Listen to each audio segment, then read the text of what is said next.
Immediately after I was born, my mother passed away, and I was raised by my grandmother. My father, who deeply loved my mother, was unable to love me, who he believed had taken her life. I was a shy child with few friends, and I was often bullied at school. At family gatherings, I was often uncomfortably compared to my mother in her childhood. Listening to stories of my spirited mother, who always made those around her laugh, I felt guilty over being different from her and increasingly found myself unable to speak. Yet, my grandmother always embraced me with kindness. She'd say, Amber, you have so many good qualities that are unique to you. Her firm, cold hands, stroking my sobbing back, took away all my anxieties and sorrows.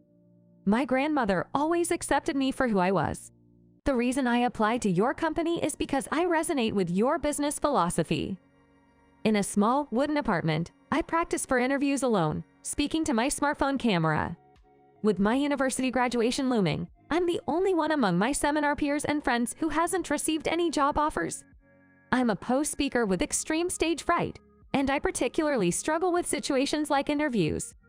Even though I excel in exams and assignments, and sometimes help my peers with their studies, the fact that I haven't received any job offers has left my professors scratching their heads. Living alone on a scholarship and supporting myself with part-time jobs, I can't afford to take a gap year for job hunting. I had to secure a job by any means necessary. Knowing my circumstances, my peers, professors, and the career support staff gave me various advice and even helped me with interview practice. I stop the video and look at the notepad I prepared for the interview. In that notepad are the information of the companies I'll be interviewing with, my self-analysis, and the encouraging words from my professors and friends. Tomorrow, I have an interview with the only company where I've made it to the final round. For me, who has been consistently dropped at the first interview, this is an unparalleled opportunity. I start recording myself with my smartphone again. My strengths are... My words stall there. Amber, your strength is that you listen to others sincerely. My grandmother's voice echoes in my mind. No matter how many times I practice, I stumble and my voice shakes when I try to speak about my strengths. Sorry, Grandma. I mumble, stopping the recording. From the photograph displayed on the bookshelf, my grandmother looks down at me. My grandmother always told me that my strength was being able to care for people. And yet, I wasn't able to take good care of her. Right after I started university, my grandmother's condition started to deteriorate. She caused minor fires by forgetting about the stove at night and repeated the same stories over and over. She would call me by my mother's name and scold me harshly. She also caused a huge uproar involving all our relatives when she went shopping and didn't return for hours. When it was decided, with my aunt's encouragement, to place her in a nursing home, I felt a sense of relief deep inside. I was tired. For me, who had just started the campus life I had longed for after struggling to get into university, my grandmother, who had become a stranger with her harshness and bizarre behavior, was an annoying hindrance and a source of fear. With not-so-good relations with my relatives, I had no one to rely on and had to bear it all alone. That's why, when my grandmother caused trouble, and it was revealed to my relatives that she had dementia and would be placed in a facility, I was relieved from the bottom of my heart. On the day my grandmother was admitted to the facility, my aunt, my grandmother, and I headed there together. My grandmother didn't start raging as I had feared, but instead hugged me gently with tears in her eyes and said, "Thank you, Amber. Take care." At that moment, I was hit with the realization that I was leaving the only person who had always been on my side in such a place. A few days after my grandmother entered the facility, she passed away. That sad smile on that day was the last I saw of my grandmother. On the day of the interview, I left home with plenty of time to spare. Because I left home quite early, I arrived at the venue more than an hour early. I should find a place to rest and calm my nerves. I began walking towards the diner where I had my first job interview. Suddenly, a scene caught my eye. This was in a downtown area on a weekday, with salespeople and others bustling about their outdoor work. Among the busy crowd, an old lady was hesitantly pacing back and forth in front of the crosswalk. I had an uneasy feeling and paused on my way to the diner to watch the old woman. Her anxious face reminded me of my grandmother on that day, and I couldn't take my eyes off her. A businessman engrossed in his phone walked right into her. The old lady fell in the middle of the crosswalk. Watch out! Before I knew it, I was running. I hurried over to help the old lady up. Are you okay?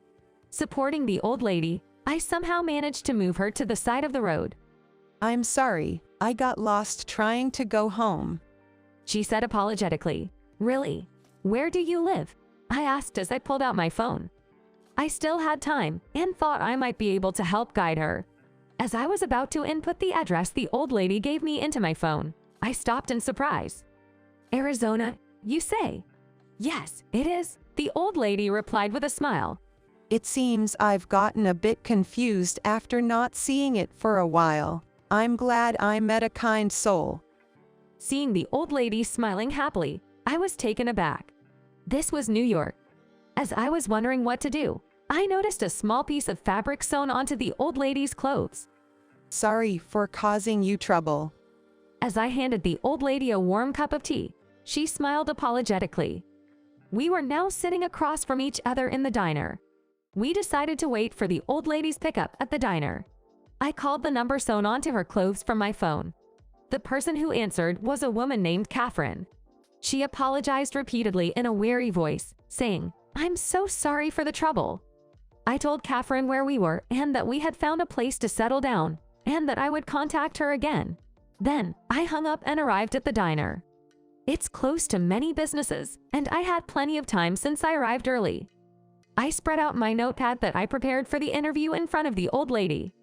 When I looked at the old lady, our eyes met. She asked with a worried look, Who are we waiting for now? I hesitated for a moment and then answered honestly, Catherine. The old lady's eyes widened in surprise. Catherine, is she coming here alone? I hope she doesn't get lost, she said worriedly. Then, she began to talk about Catherine. In her mind, Catherine was still a young girl who often got lost. Catherine is truly a kind-hearted girl, always being made to cry by her younger brother, James. She talked about Catherine and her brother, James, sharing many stories. As I listened to the old lady's stories with a smile, I glanced at the clock in the diner. My interview was approaching. If I wait here, Catherine will come to pick her up. I should probably let the diner staff know the situation and start heading out. Just as I thought to get up, the old lady noticed and smiled at me. You're leaving, aren't you? Thank you, and take care. Her lonely smile reminded me of my grandmother. Amber, thank you, and take care. My grandmother's voice echoed in my mind, and I found myself once more settling into the hard bench I was about to leave. It's still okay. There's still more than 30 minutes left. As I assured her with a smile, saying, I'm fine, the old lady beamed with relief. Hey, what are your parents like? The cheerful old lady, who had been chatting incessantly, turned to me with this sudden question. My parents. As I hesitated, the old lady smiled kindly. Yes, the parents of a kind young lady like you. They must be wonderful people, right? I could feel my smile become strained at the old lady's words. She chuckled, saying hey, and looked at me with gentle eyes. Before I knew it, I was sharing a story I had never told anyone before with this complete stranger. My mom passed away shortly after I was born. My dad said he couldn't forgive me, who took my mother's life and left me to my maternal grandmother. I only know the two of them through pictures. I don't know much about my father, but I was often told by relatives that my mother was a bright and lovely woman. I resemble my mother in appearance, so everyone compared me to her. My grandmother took the place of my parents. She was really kind and accepted me for who I was, and raised me with love. But Granny, she gradually forgot about me. She began to think of me as her own daughter. Even though Granny was the only one who always saw me for who I was, Granny never compared me to my mom. Yet, she began to mistake me for my mother, called me by my mother's name, and I disappeared from her mind. Once I started talking, I couldn't stop, and I started to cry. A cold hand gently stroked my sobbing head. There, you've had a hard time, haven't you? I felt warmth spread from the spot where her hand had touched me, a comforting warmth slowly extending to the depths of my heart. Granny held me in the end. She called me by my name, and yet, I abandoned Granny. I couldn't continue after that. As I continued to sob, Granny gently stroked my head. It's okay, you're a lovely grandchild. The most important thing is for you to be happy. I'm sure your grandmother, and your mother too, would wish for nothing more than your happiness. The old lady said gently as she stroked my hair. Having a kind girl like you as a daughter or grandchild, they must have been so happy. Facing the old lady, I kept crying. We must have stood out quite a bit, because the expression on the face of Catherine, who came to pick us up, was quite shocked. I'm sorry if my mother has caused any trouble for you. I shook my head at Catherine, who kept bowing an apology. The old lady said, I knew Catherine couldn't do it. I'm sorry for causing trouble to the adult here, with a sigh. Catherine's face twisted in sadness. You know, Catherine, your grandmother just can't connect the Catherine in front of her with the Catherine in her memory. But I believe she truly loves you very much. Before I knew it, I was rambling. I knew it was none of my business, but I had to say it.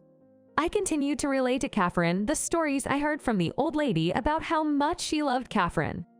Catherine seemed shocked at first, but gradually her eyes welled up, and she started to cry with muffled sobs. I said goodbye to Catherine and the old lady, who kept thanking me, and I left diner. I was way past the time of my job interview. I took out my cell phone and called the company to apologize for not being able to make it to the interview. Then I headed straight for the train station to go home. When I got home, I started talking to my grandmother in the picture about the day I had and about my life up until now.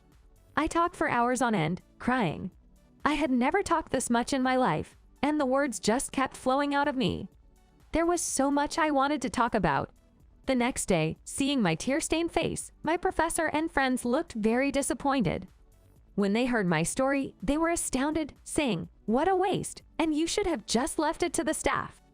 But one of them said, "But it's so like you, Amber," and everyone began to agree, saying, "Indeed, and Amber is such a good listener, it makes you want to talk."